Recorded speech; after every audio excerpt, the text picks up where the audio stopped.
O Sempre um Papo, o Itaú e a Petrobras apresentam a partir desta semana a série A Nova Literatura Brasileira. 15 escritores falarão sobre suas obras, carreiras e literatura. Na edição de hoje, 3 autores que transitam entre histórias e estilos diversos. Em comum, memória, passado e ficção. No programa de hoje, Noemi Jaffe, Cadão Volpato e Michel Laub.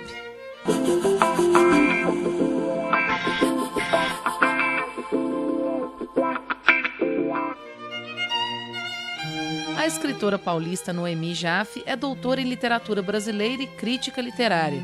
É autora dos livros Todas as Coisas Pequenas, Quando Nada Está Acontecendo, A Verdadeira História do Alfabeto e o seu mais recente lançamento, O que os Cegos Estão Sonhando.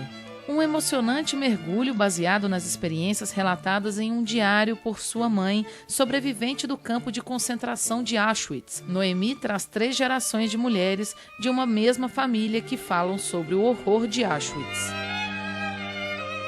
Como que surgiu a ideia de, primeiro, traduzir esse diário, depois de publicar e transformar ele nesse livro? A consciência, o conhecimento de que esse diário existia, né, me assombrou desde a infância, né? Não era nada que minha mãe quisesse esconder de mim, ela nunca ocultou a existência desse diário, ao contrário, ela sempre falava muito sobre ele, e eu sempre tive curiosidade, mais do que curiosidade, espanto, era praticamente uma existência que constituía a minha vida.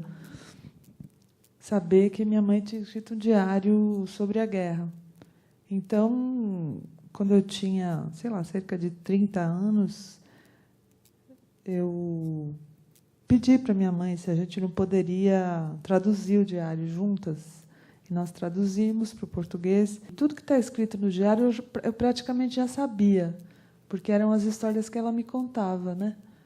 E, naquela época, eu já pensava em escrever um livro a respeito, tentei até. No fim, nós levamos o diário para Jerusalém, para o Museu do Holocausto, que é o museu mais importante do Holocausto que tem no mundo, e o diário está depositado lá, né? Só que ele tem uma história muito bonita, o diário, por todo o trajeto que ele passou até chegar aqui no Brasil. Inclusive, tem cartas de amor que meu pai escreveu para minha mãe. Então, o diário tem uma história de amor dentro dele.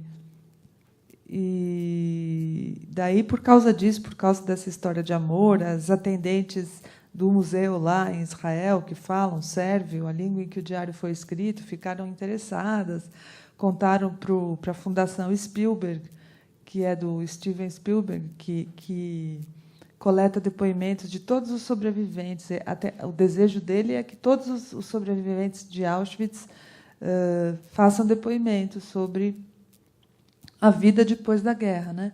Então, eles filmaram minha mãe, tem um filme sobre ela, depositado também lá na Fundação Spielberg, nos Estados Unidos, mas essa ideia sempre rondava a minha cabeça. O diário foi escrito em 1945, depois do fim da guerra, depois que ela já tinha saído do campo de concentração e já tinha sido resgatada pela Cruz Vermelha. Então, na verdade, neste diário, ela reconstitui tudo o que ela viveu até aquele momento. Por isso, o diário é, até certo ponto, ficcional. O que os cegos estão sonhando? De onde vem essa pergunta que dá título ao livro? Essa pergunta, o que os cegos estão sonhando, é uma pergunta que minha mãe me fez um dia ao telefone. Ela tem umas curiosidades que são só dela. E ela tinha curiosidade em saber o que os cegos sonham, porque é uma coisa que nós que enxergamos não sabemos mesmo, né? Como são os sonhos dos cegos, de quem já nasceu cego. E ela tinha essa curiosidade, e como ela tem muitas outras a respeito da natureza, da cosmologia, só que ela não sabe, porque ela é estrangeira, a diferença entre o presente contínuo e o presente simples. Então, ela me perguntou, em vez de perguntar o que os cegos sonham, ela perguntou o que os cegos estão sonhando. É uma metáfora, né? Na verdade, quem estava dentro do campo de concentração era cego, quem estava fora do campo de concentração era cego. Nós, que estamos aqui 70 anos depois da guerra, também somos cegos. Quando minha mãe me fez esta pergunta, eu soube na hora que este era o título do livro. E quando eu mostrei para ela uma lista de nomes, no mesmo instante ela falou: é este o nome do livro. Esse livro ele é dividido em 3 partes. A primeira é o diário na íntegra da sua mãe. A segunda é um trecho escrito por você, em que você destaca alguns trechos do diário da sua mãe, e ali você discute alguns aspectos da história dela, da sua relação com ela, da relação dela com o mundo. E a terceira parte é um trecho da sua filha. É bom a gente ver nitidamente 3 gerações e 3 olhares diferentes. Como que foi esse contato da sua mãe com o trecho que você escreveu e com o que sua filha escreveu? Já que a vivência da minha mãe em Auschwitz é uma coisa da ordem do inimaginável, né? Que nenhum de nós tem capacidade de sequer pensar o que significa ter vivido aquela situação. Em primeiro lugar, eu sentia que eu precisava ir até lá para ter, sei lá, mesmo que remotamente, uma ideia do que tinha sido ter sido prisioneira lá. E quis ir no inverno também por causa disso. Até eu falo bastante sobre isso no livro, né? Sobre o fato de eu ter tido esse desejo de ir durante o inverno, porque eu queria saber como é o frio na Polônia, né? Um frio insuportável. E depois também porque eu queria coletar informações sobre algumas outras coisas que minha mãe não diz. Claro, ela não tem condições de dizer tudo no diário dela. Eu queria coletar informações sobre como era a rotina do campo de concentração, né? Além de todos os livros que eu li para saber disso, também eu queria ver ali, né? E também queria conhecer a Polônia, a própria cidade de Auschwitz, Cracóvia, que é a cidade que fica mais próxima, Varsóvia. Daí também fui para a Alemanha, fui conhecer todos os museus relacionados aos judeus, ao Holocausto, em Berlim. Queria estar mais próxima dessa história. Minha filha é muito lúcida, né? Ela tem uma reação muito racional diante de tudo isso. Então, quando nós fomos a Auschwitz, ela teve uma reação assim de negação, né? Ela não queria estar lá. Ela falou: por que você me trouxe aqui? Eu não tenho nada para ver aqui, né? Não queria ter vindo até aqui. Eu não gosto do que fizeram de Auschwitz, porque Auschwitz se tornou um museu, né? E algumas coisas que tinham sido destruídas pelos americanos ou pelos russos foram reconstituídas, foram reconstruídas, que é para as pessoas visitarem o lugar e saber como era aquilo. Ela é totalmente contrária a isso, a essa reconstrução, a essa reconstituição. Ela acha que tinham que ter deixado destruído do jeito que ficou. E ela não gostou de ter ido para lá, foi uma discussão que nós duas tivemos também. E ela tinha, então, decidido que ela não iria participar do livro mais. Mas, depois de algum tempo, ela resolveu, então, que ela faria uma parte pequena só. E, nessa parte, ela fala sobre a maneira como ela pôde lidar com essa situação da avó e da guerra de uma forma mais distante, porque eu e o pai dela já tínhamos garantido um tipo de educação para ela muito mais liberal, muito mais cheia de diálogo, em que ela não precisou, né, ficar assombrada pelas histórias. Estava tudo ali dado, né, conversado com ela. Então, ela sabe que isso existe na vida dela, mas não como eu. Para minha filha, esta história é muito mais imaginária do que real. o que me angustiou durante a escrita desse livro foi saber que a minha mãe, ela se autoficcionaliza, né? Porque as histórias que ela resolveu contar são sempre as mesmas. O resto ela esqueceu, né? Ela precisou esquecer. E eu sempre tive, durante a escrita desse livro, continuei tendo uma fixação em lembrar as coisas que ela tinha esquecido, né? Então, de certa forma, eu acabei vivendo algumas coisas que ela já deixou de viver. Então, foi uma escrita muito sofrida para mim. E eu sempre fiquei nesse pêndulo, nessa oscilação entre será que o que eu estou escrevendo também é uma ficcionalização da ficcionalização ou é mais próximo do real, né, do que essa persona que ela encarnou, que é essa pessoa tão doce, apesar de tudo que ela viveu. E também uma coisa que eu sempre me perguntei era até que ponto eu tenho direito de falar sobre ela, de escrever sobre ela, de escrever sobre essa história que eu não vivi, mas ela me deu esse direito, né?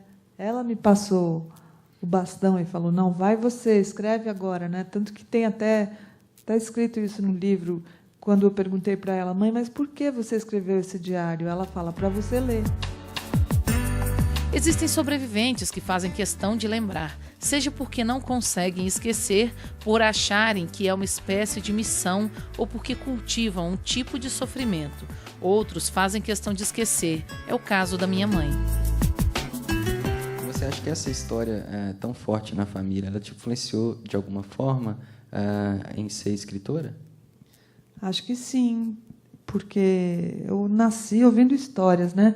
Minha mãe tinha essas histórias que ela sempre contava e meu pai adorava contar histórias, né? Ele não sofreu tanto quanto a minha mãe, mas ele era o tipo que gostava de lembrar. Ele já não está vivo mais.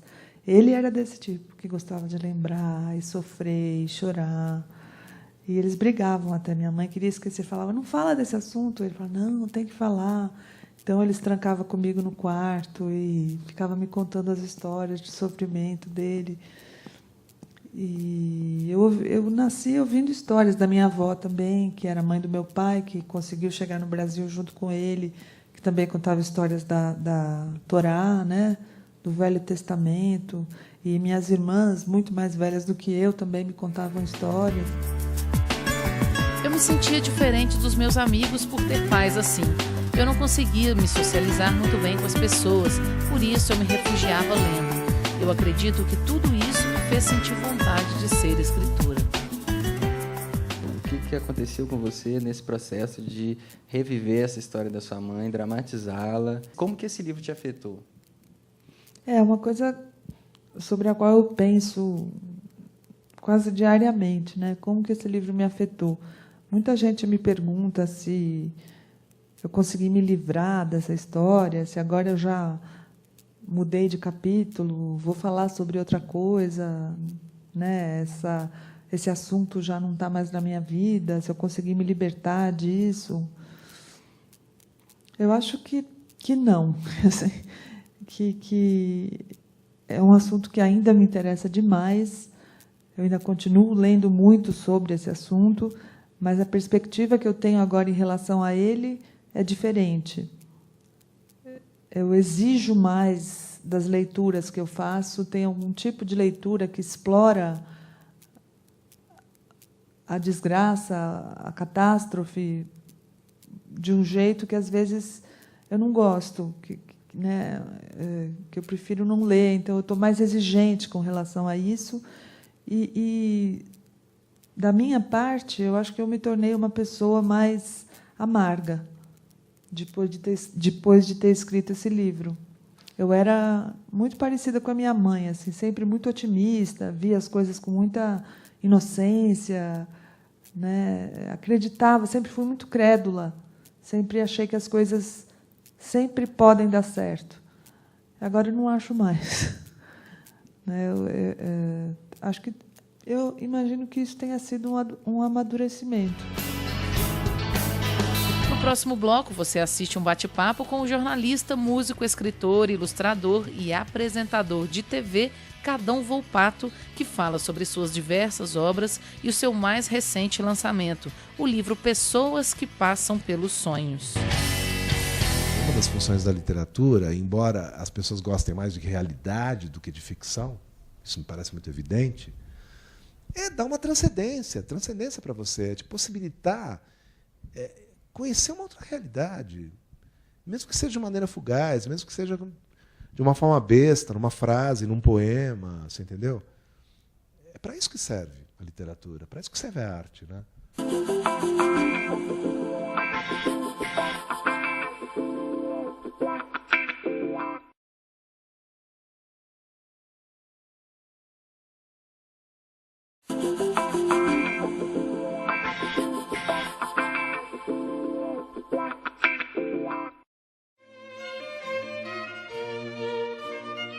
Cadão Volpato é um homem multifacetado, jornalista, músico, escritor, ilustrador e apresentador de TV. Como jornalista, comandou o programa Metrópolis da TV Cultura, trabalhou nos mais importantes jornais e revistas do país e atualmente escreve artigos para diversos deles. Como ilustrador, seus desenhos já foram publicados em diversos livros, revistas e álbuns musicais. Na literatura, tem 4 livros de ficção publicados e agora lança o seu primeiro romance, Pessoas que Passam pelos Sonhos. Pessoas que passam pelos sonhos. Que pessoas são essas? E qual que é a ideia desse título? Assim? Então, eu tive muita dificuldade com esse título, tá? Como eu falei para vocês, eu sou um cara... Eu não gosto muito do lirismo muito exacerbado, muito... Sabe, essas coisas assim muito declaradas, eu não acho legal. Assim, não é para o meu gosto. Gosto de coisas um pouco mais secas, assim, não sei porquê também. E eu, quando pensei nesse título, eu tinha pensado em 2 coisas. Primeiro, que pessoas que passam pelos sonhos, é isso mesmo, literalmente. São as pessoas que, quando você sonha, elas estão ali, mas você não necessariamente está vendo elas, e você não necessariamente vai se lembrar do rosto das pessoas que estão dentro do seu sonho. Já pensaram nisso alguma vez? É uma ideia meio estranha, né? Mas um dia eu acordei e fiquei pensando, tinha tanta gente no meu sonho, né? Mas eu não consigo me lembrar da cara de ninguém. E isso, para mim, foi uma coisa interessante a ser trabalhada. Os meus personagens são assim. Quando eu escrevi esse romance, eu pensei muito em personagem. E o meu maior orgulho é assim, quando alguém se aproximava de mim e falava assim, nossa, aquele personagem, e falava dele como se ele fosse uma pessoa que nós dois conhecêssemos, sabe? Que é um barato você ouvir alguém se referindo a alguém que você inventou.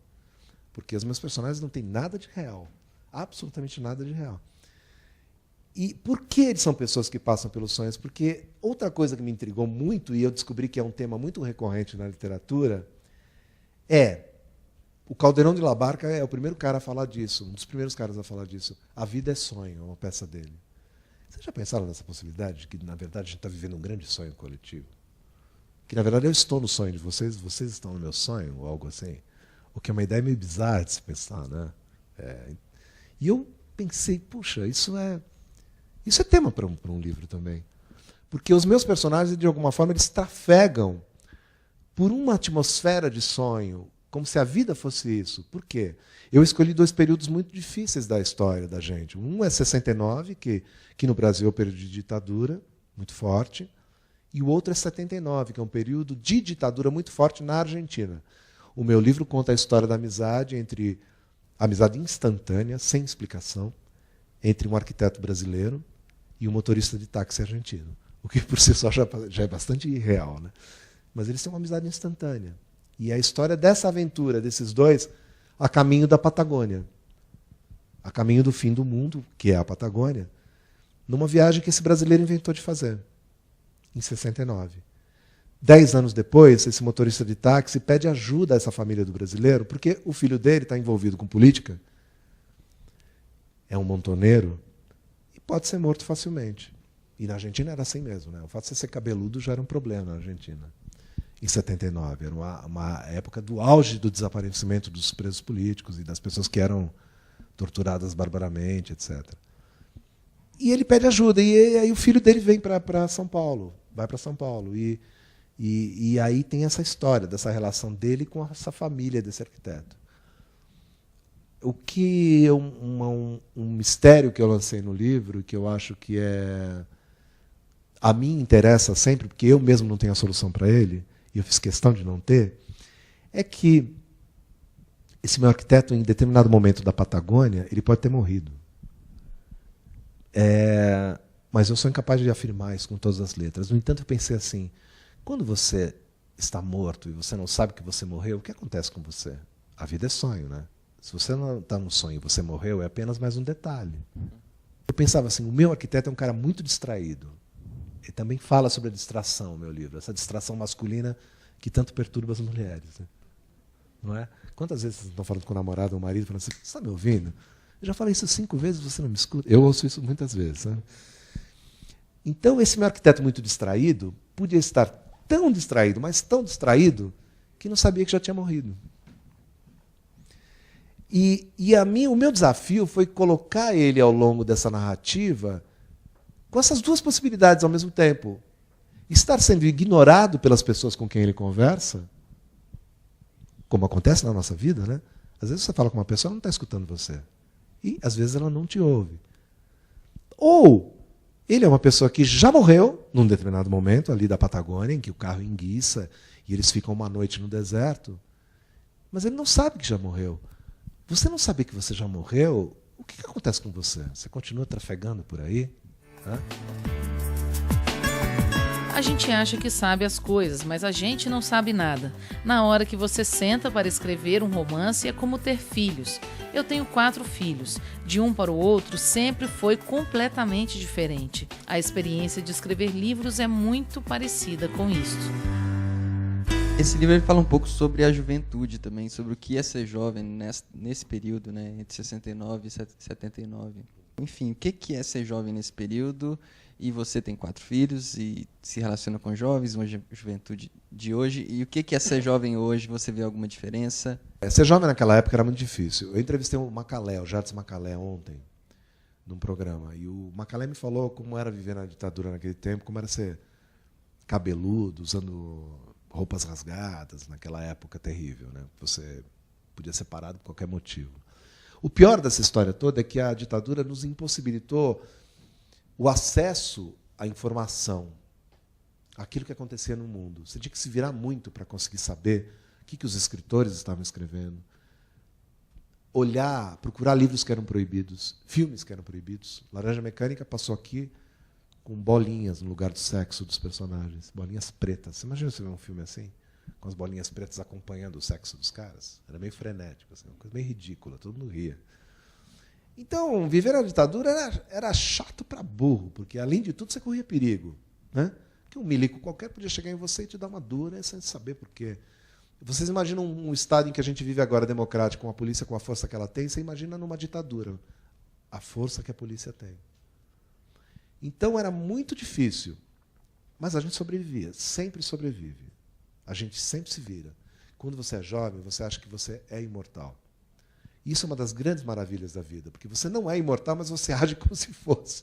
Então você corre perigo, você quebra a cara, você tem curiosidade, você tem vontade de viver, você quer saber tudo, tudo pode acontecer. Né?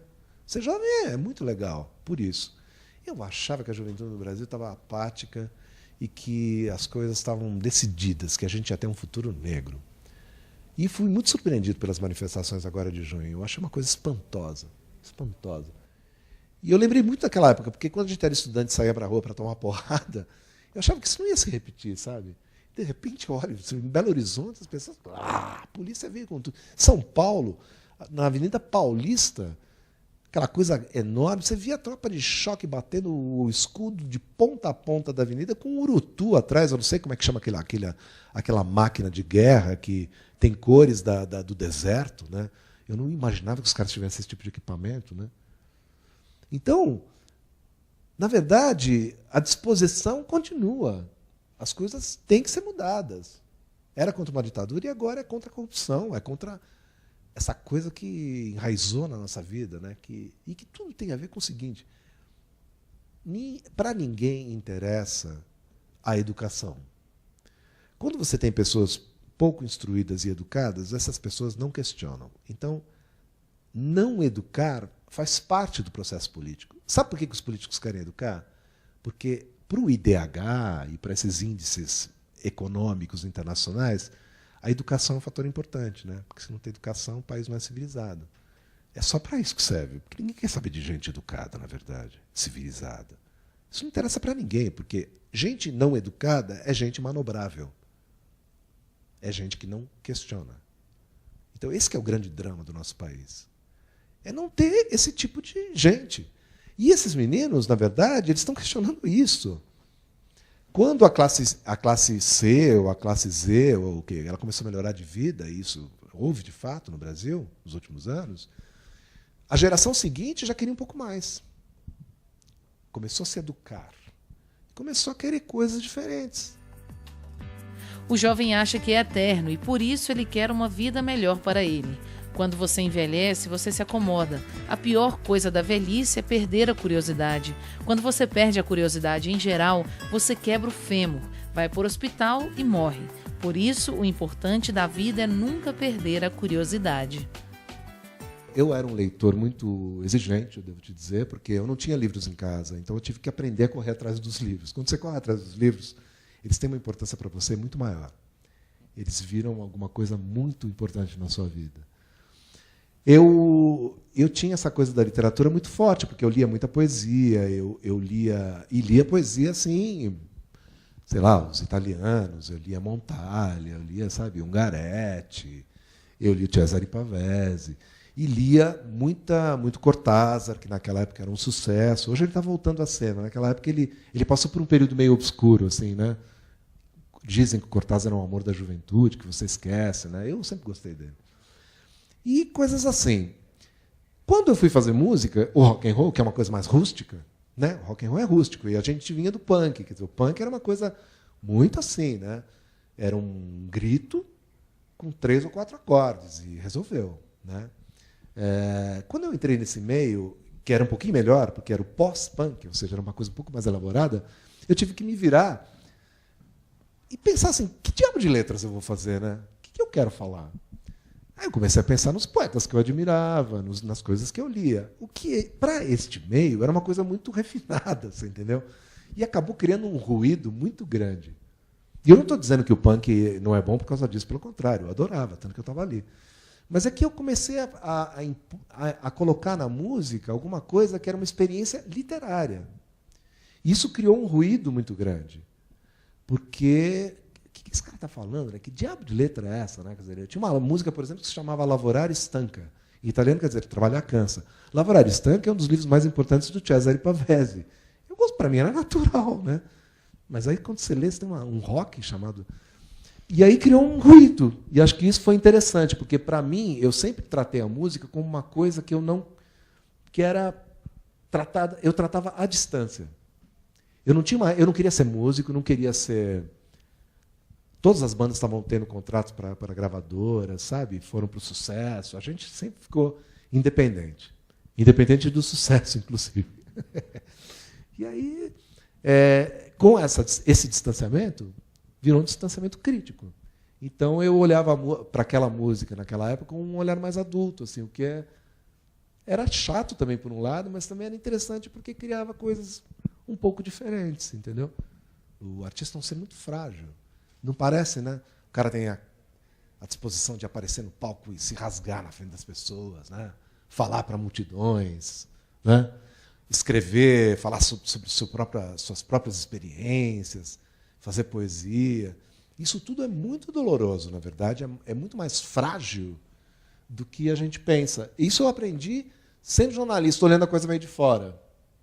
E isso vai dando para você uma experiência humana que é legal. Uma das funções da literatura, embora as pessoas gostem mais de realidade do que de ficção, isso me parece muito evidente, é dar uma transcendência para você, de possibilitar conhecer uma outra realidade. Mesmo que seja de maneira fugaz, mesmo que seja de uma forma besta, numa frase, num poema, você entendeu? É para isso que serve a literatura, para isso que serve a arte, né? A realidade já basta o que ela é, entendeu? É complicada, né? É difícil, você vai morrer no final, invariavelmente. É muito importante na vida você conviver com as pessoas, ninguém é uma ilha. É muito importante você ver a carne e o osso das pessoas, isso ajuda em um monte de coisas. Na literatura, certamente, ajuda muito.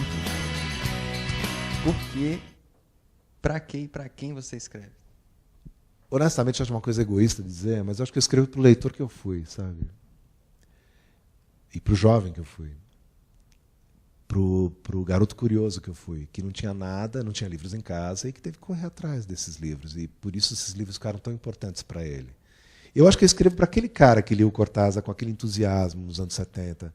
Então eu escrevi certamente para o jovem leitor que eu fui naquele tempo. E como os dois ocupantes não entendiam nada de mecânica, ficaram esperando a ajuda de alguém que passasse. Mas ninguém passou nas muitas horas em que permaneceram ali à luz do dia. Então anoiteceu e eles foram obrigados a pernoitar na imensidão do deserto, debaixo de um céu carregado de estrelas, cortado pelo rastro eventual de meteoritos, satélites e naves estrangeiras em movimento extraordinário e aterrorizante. E no próximo bloco, a série A Nova Literatura Brasileira traz o escritor e jornalista Michel Laub em uma conversa sobre literatura e seus diversos livros.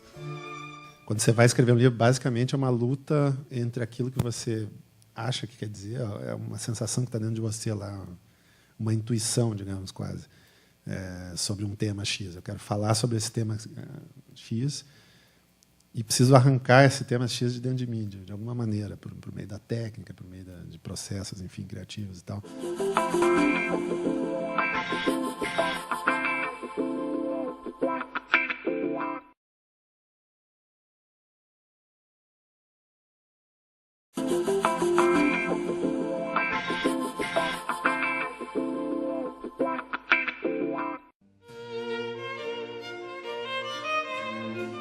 Michel Laub é de Porto Alegre.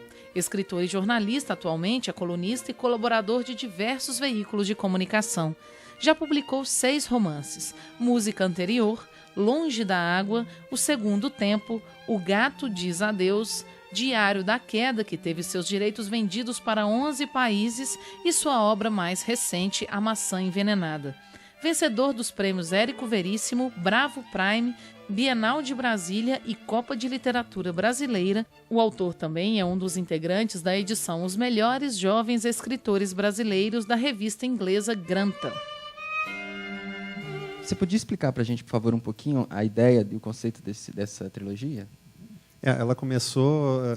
eu comecei a escrever, na verdade, os livros independentemente. Esse foi o primeiro livro que eu comecei a escrever. E em determinado momento eu parei, porque eu não estava achando exatamente o tom que eu queria para ele. E aí eu comecei o livro que veio a ser o Diário da Queda, que é um romance meu que saiu em 2011. Esse livro, Maçã Envenenada, eu retomei depois de ter já escrito o Diário da Queda e publiquei em 2013. As histórias de ambos, elas são diferentes, né? O Diário da Queda o enredo dele trata de 3 gerações, o pai, avô e neto, e uma espécie de assim, sombra. São 3 gerações que vivem sob a sombra de uma tragédia histórica, que é a tragédia do Holocausto, da Segunda Guerra. A Maçã é um pouco um dilema de juventude, assim, entre o dever e a idealização, digamos assim. É a história de um personagem que está fazendo exército em 1993, quando há o show do Nirvana no Brasil. O show foi em São Paulo, esse protagonista está em Porto Alegre, e ele precisa decidir se ele vai ver o show em São Paulo, onde vai estar a namorada que ele precisa encontrar por uma série de motivos que estão explicados no livro, ou fica no quartel. Se ele fugir, ele sabe que também, por uma história que está contada no livro, ele vai ser preso. Então ele parece uma coisa muito banal, assim, contando por cima, mas claro que o livro acaba tendo ressonâncias um pouco mais graves que isso e tal.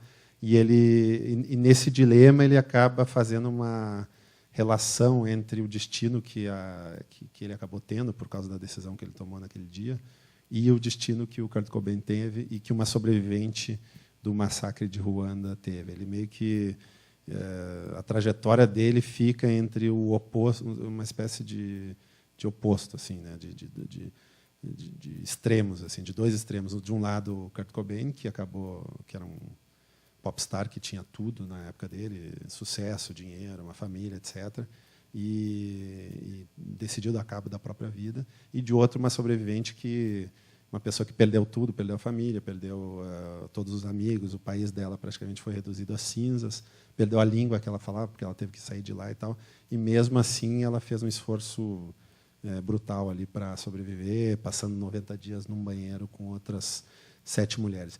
Como é um livro que trata disso, de sobrevivência, digamos assim, é uma história um pouco trágica que é contada do ponto de vista de quem sobreviveu, me pareceu, em determinado ponto, bastante interessante que eu pudesse fazer uma relação entre essa história, que era muito particular, muito privada mesmo, e duas referências que são históricas e culturais, mais públicas, assim, no caso do Kurt Cobain e dessa sobrevivente.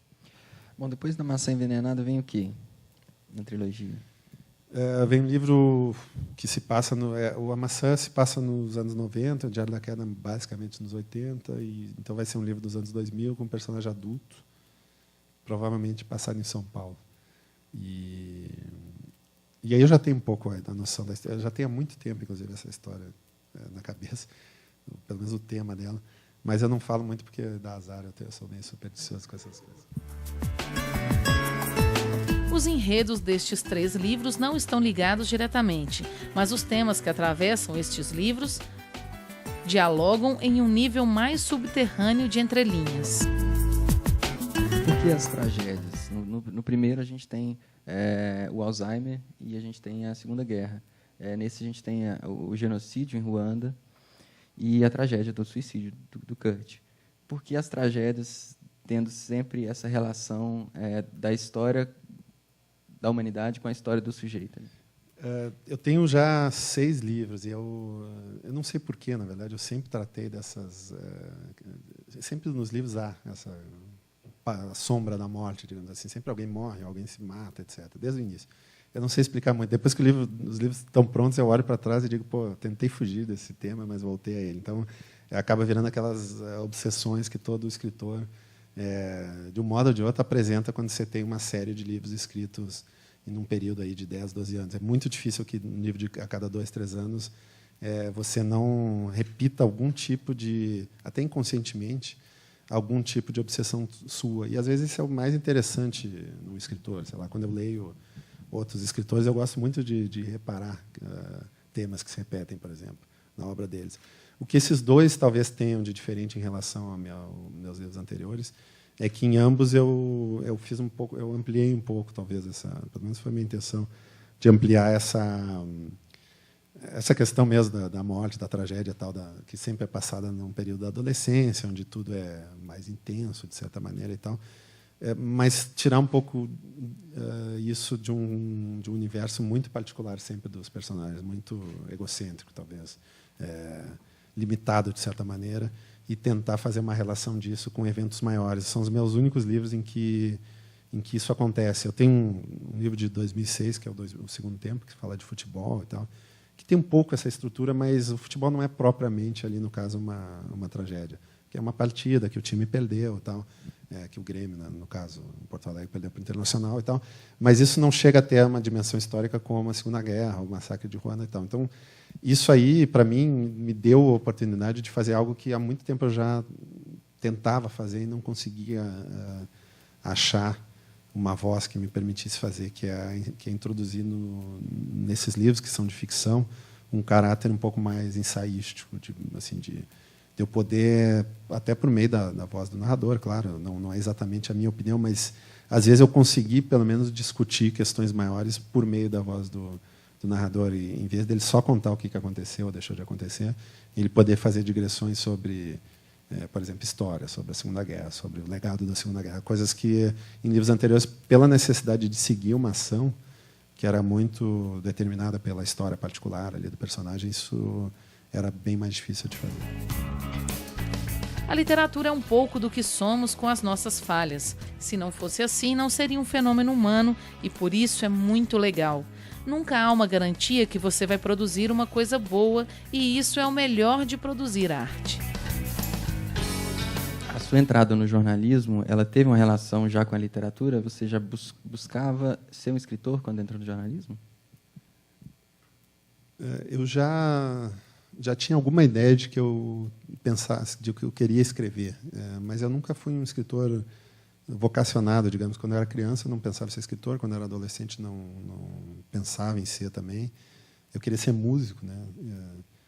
Eu acho que a necessidade de expressão pessoal que vem da meu desejo de ser músico, em algum ponto, porque a carreira de músico não deu certo por mil motivos, acabou sendo transferida para a literatura. Então, essa é a origem, na verdade, da minha vontade de expor minhas ideias ao mundo e a minha pretensão de que o mundo possa ter algum interesse nas ideias que eu exponho.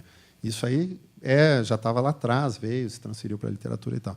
Mas virar mesmo uma atividade regular, que eu começasse a escrever de fato com alguma rotina e tivesse vontade de escrever livros, tal, isso aí aconteceu ali já no meio dos anos 90, ali por 95, 96, que foi justamente a época que eu fui para o jornalismo.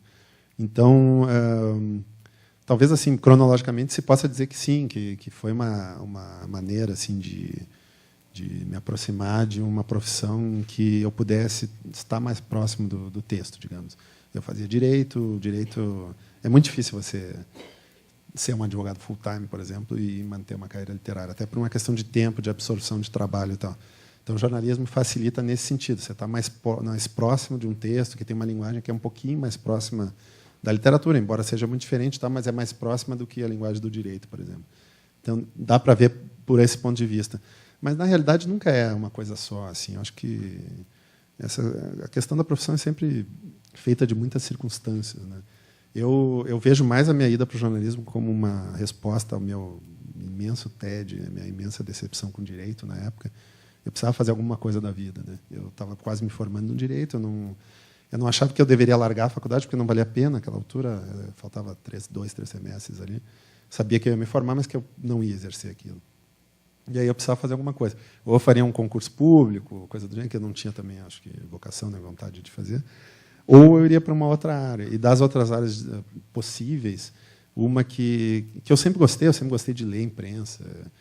Eu gostava da ideia de fazer reportagem, de ouvir as pessoas, de ter contato com universos que não eram os meus e tal. E aí eu acho que a minha vontade de ir para o jornalismo vem mais daí do que propriamente de uma vontade de ter uma relação com a literatura. Inclusive porque a literatura, na época, era uma coisa muito incipiente. Eu não tinha a menor ideia de que realmente eu ia seguir essa área.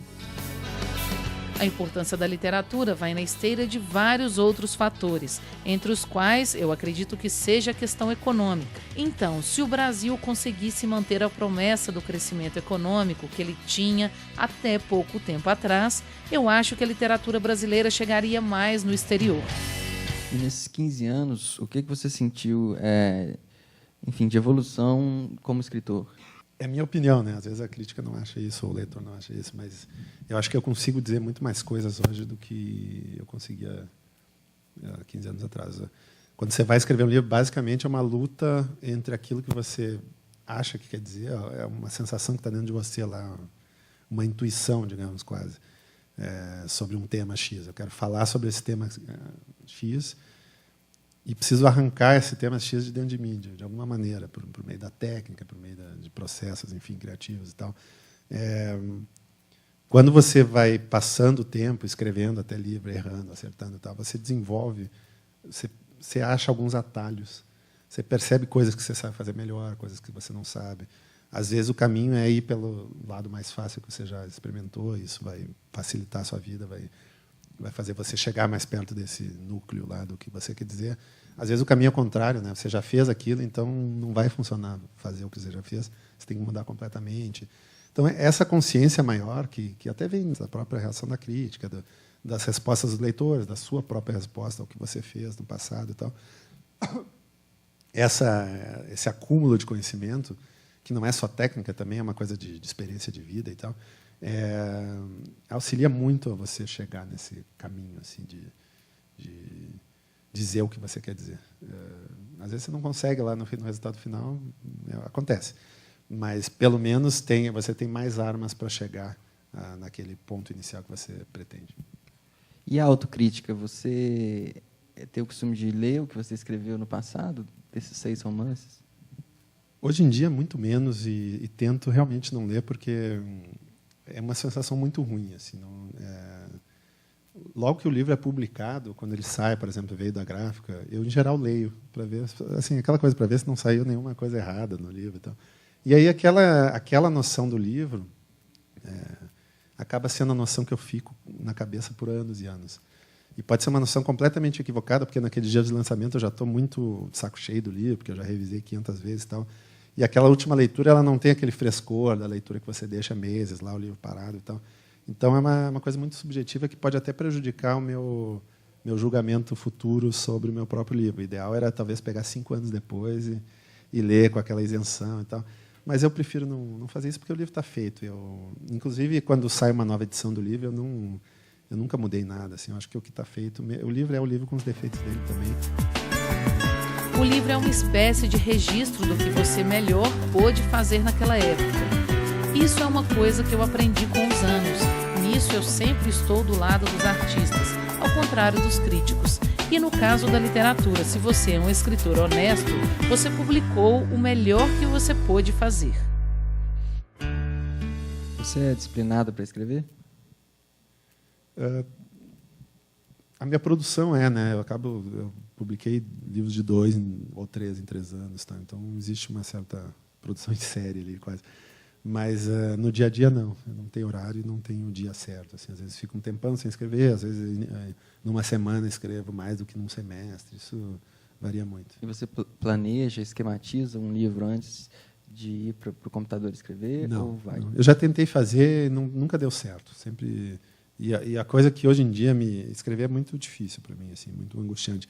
Uma das coisas que eu acho legais e que acabaram sendo determinantes assim do meu possível gosto de escrever, porque eu tento achar coisas para gostar, né, de escrever, porque motivos para gostar de escrever, porque sempre é muito difícil, muito angustiante. E uma das coisas que fazem um contraponto a isso é o fato de que quando eu estou escrevendo eu meio que descubro aquele tema, descubro aquilo que eu quero dizer. Eu comecei a escrever o livro sobre Kurt Cobain e eu não sabia muito para onde ir. E isso é legal, você não saber o final do seu próprio livro, você mesmo vai se surpreendendo com aquilo que vai saindo ao longo do processo. Então, eu não abriria mão hoje em dia de jeito nenhum. Isso é uma das coisas que eu mais preservo hoje, é essa liberdade de o livro ser meio que... Ele não vai ser escrito sozinho, porque sou eu que escrevo, mas existe uma coisa intuitiva ali no meio que vai levando você para um lado ou outro. E no momento que você esquematiza antes, que você já tem o final e tal, isso quebra muito, e aí fica uma coisa muito mecânica. E a série A Nova Literatura Brasileira não acaba por aqui, estamos só começando. Na próxima edição, você acompanha uma conversa com os escritores Ivana de Arruda Leite, João Anzanello Carrascosa e Cíntia Moscovitch.